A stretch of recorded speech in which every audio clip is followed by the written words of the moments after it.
Hey, folks, back on the Bossman Show. New coach at William and Mary, Coach Brian Earl with me on the Bossman Show. Coach, how you doing up there in Williamsburg, man? I'm doing great. It's great to be here. I'm happy. We're excited. We can't wait to get started in another month or so.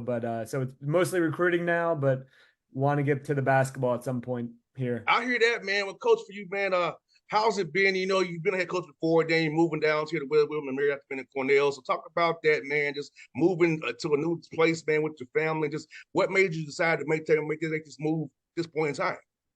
Yeah, I mean, I've been at Cornell for 8 years, and we had a really good run, really good guys. We almost had a title this year. We did a lot together, and the William and Mary thing came up, and those things happen so fast with interviews and Zoom and all this stuff, and so it happened a lot faster than I expected, but it felt like the right fit. There's certain areas where William and Mary, specifically to scholarships, we didn't have them in the Ivy League, and so it felt like a good move to try and expand my horizons a little bit. So again, it happened fast, but there are a lot of new things I wanted to try out. And William and Mary gives us a good opportunity to do that. And you're in a great conference, CAA. A lot of quality coaches in CAA are quality teams. So as you scouted the school out in the league, man, how much did you see in the CAA what it's done, what Charleston had done in CAA all them years with Pat Kelsey? He's down in Louisville now, and other different teams like that. So to make you want to join that league and say, hey, we can put our step on this thing. We'll be married too. Yeah, I mean, what we're going to try, but there are a lot of great coaches. I mean, I know King Rice from Monmouth and Drexel, and I know a lot of these guys through the business. And so there's not a lot of, cockiness coming from me. I know we might take a couple of beatings here and there, but, we like competition, and we're going to try to build a team and get a feel for the league as we go. And so we play in a bit of a unique way, and maybe we can bring that to the conference and see where everything falls.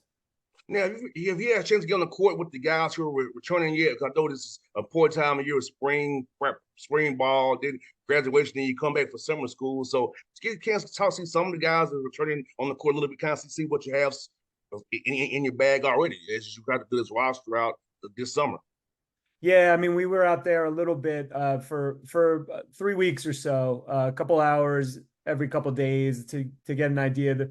There's 7 guys returning, and so we got out there and tried some new concepts to them and give them a base for what's coming when we actually get everybody on campus in the summer sometime. And so it was great to see them. They are locked in. They're excited for a new beginning. And so we weren't able to put too much in just because we don't have the numbers or the time, but it's a good place to start so that they can hit the ground running when we do get out there together.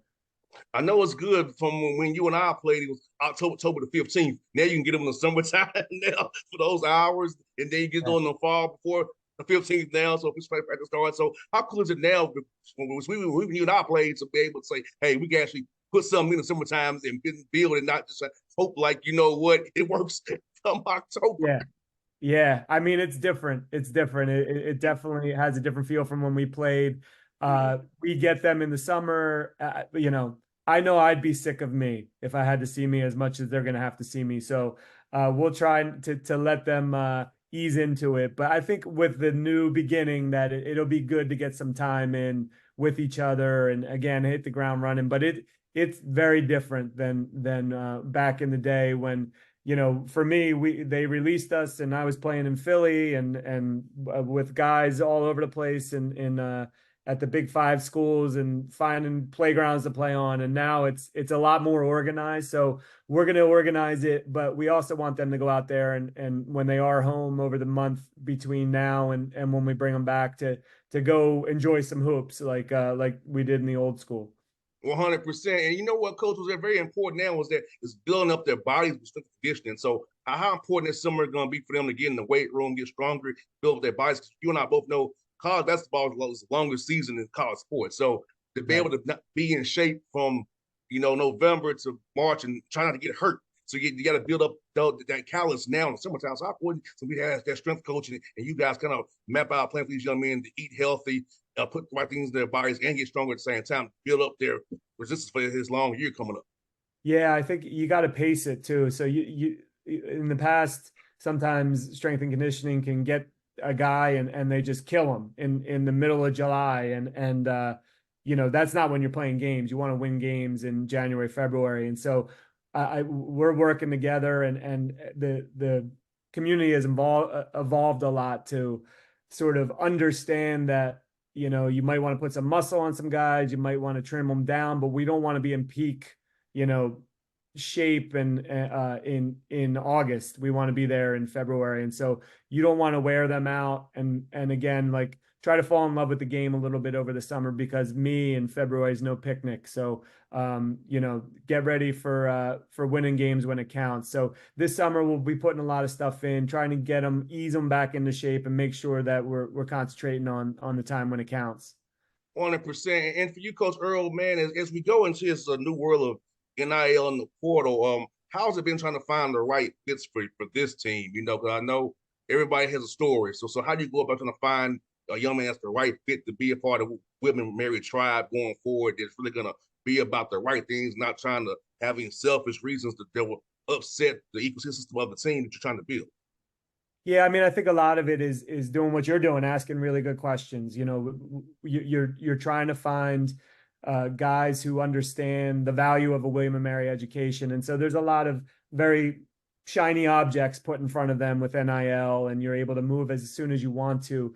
But in the end, if you get a degree from a pretty prestigious school, you're gonna make more money. Your life's gonna be a lot easier over the next 40 years. So in recruiting, which we've been doing every day, all day, you're sort of screening for those guys who understand what we're offering, and it may not be something immediate, but it's definitely a degree that as you talk to people who have William and Mary degrees, they're doing some pretty wonderful things out in the world, and so it's a nuanced approach, but you got to ask the right questions and see how they answer it if they know what we're actually putting on the table won't be immediate, but it'll work later in life. 100%, Coach Earl, because I say for me, my degree's in business, and I'm doing it right now with my radio show and trying to keep it going the last 14 years, man, because basketball is good to me, but it's life after basketball, too. And having a degree that I have in business has helped me a whole lot as I form my own business because without this show, I don't. So it's like having to do that. Right. That college degree I got in playing ball is really important. I hope understand what we're saying. That hey, this degree thing is very important. Having the right coaches who support you and love you is important. And you're more than just a number or a name to help them win games. You're somebody they actually care about. Yeah, and it's difficult, I mean, when we were 17, 18, we needed to learn a lot more, but if I could go back and tell myself, don't make these mistakes, I don't know if I would listen to me. So it takes a smart kid and someone who's really invested in what the future will look like to understand the connections you'll have, how business works in 20 years, whatever it may be. But it's a hard process, and you got to find the right kids, and that's what we're doing. We're working hard to find that, so that they understand what we're talking about. 100%. Let me ask you this, man. Now, I know for me, Coach Earl, when I was playing, I never wanted to be a coach. So, but because I know I'm too competitive, and my mouth is too bad off there. I have a fighting off the air. Right. So, but for you, when you was playing at Princeton, at what point did you just kind of put in your head that you wanted to become a coach and get into his business that we both love? Now I do on the media side, but you doing it every day in that fire, man. Yeah, I mean, it wasn't something where I said I'm going to do that. It was I played at Princeton. We had a successful run there.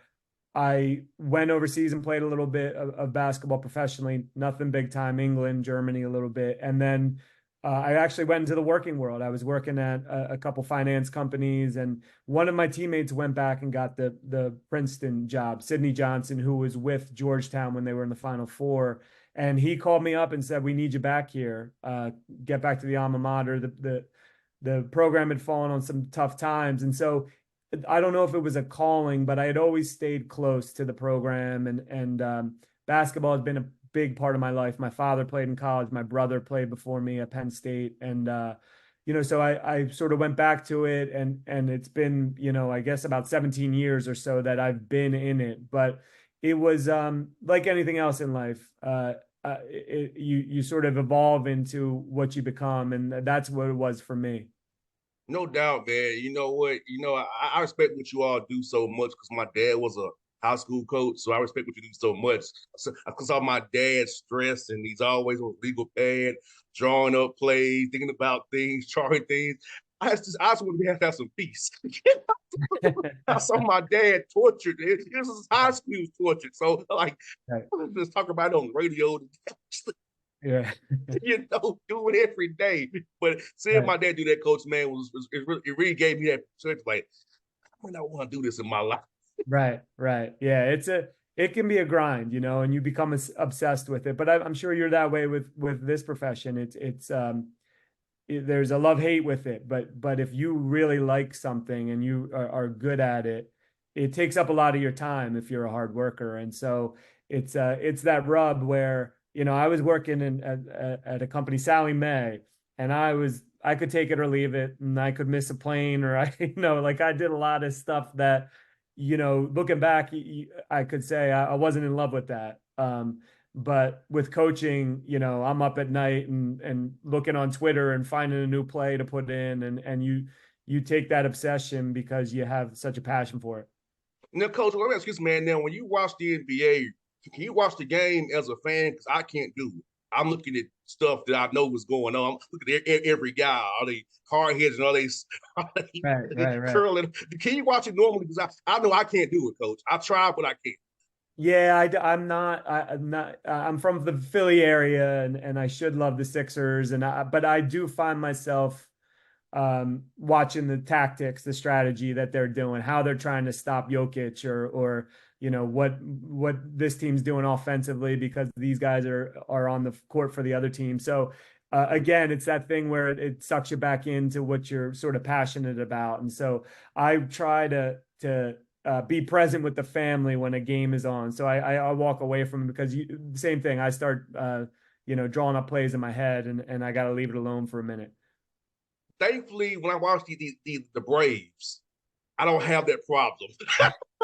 I know. Yeah, that's the same thing with me. You put baseball on, and I can just breeze away. But You can put on football or basketball, my mind starts racing. I right. can't watch it normally. Yeah, it's exhausting. It's exhausting. That's right. So I'm glad I'm not the only one who has this problem. Thank God. No, you're not. You're not. You share it. You share it Yeah. with a lot of us coaches. Yeah. Yes, and you said, man, I love doing this. My favorite part of my day is talking to guys like you. Like the calling for advertising and trying to handle sales calls, interns. I enjoy to talk to you today, then Kelvin Sampson at noon today. Now Oh that's my good God. for me. I enjoy that. Yeah, if I gotta go to sales call at 2 o'clock, I'm not gonna enjoy it. Yeah, yeah, you're not all in. Oh my God, I can't believe you're talking to Kelvin Sampson. He's one of my favorites. I'm gonna have to listen to that. Yes, That's awesome. got him at noon today. So yeah, man, this is my favorite part of the day. Talking to guys like you. The voice Right. part is all the business side off the air. Yeah, yeah. Try to delegate that away from the stuff you have to do. Yes, 100%, man. And coach, I got two more for you, man. For you, what's been your favorite food spots up there, man? Since you've gotten there, kind of you got the food scene up there. What some spots that you loving so far right now?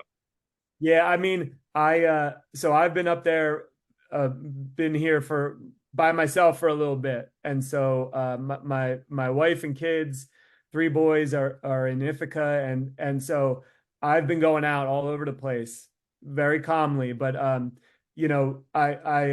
been trying to not spend all of our money going to too many places, but Virginia Beer Company and a couple other places have been good to me, and so but I'm waiting for the family to come up to actually hit some special places around the area. I haven't been able to get it to those things yet. And in all honesty, I have like my wife is like my ops person. Like she will lead me to where I'm supposed to be. And without her, I'm like in the hotel looking at the wall and saying, I forgot to eat. And so I need a little help in sort of the running of my own life. But I'm getting used to the spots down there. It's been it's a different animal down in Williamsburg than in Ithaca.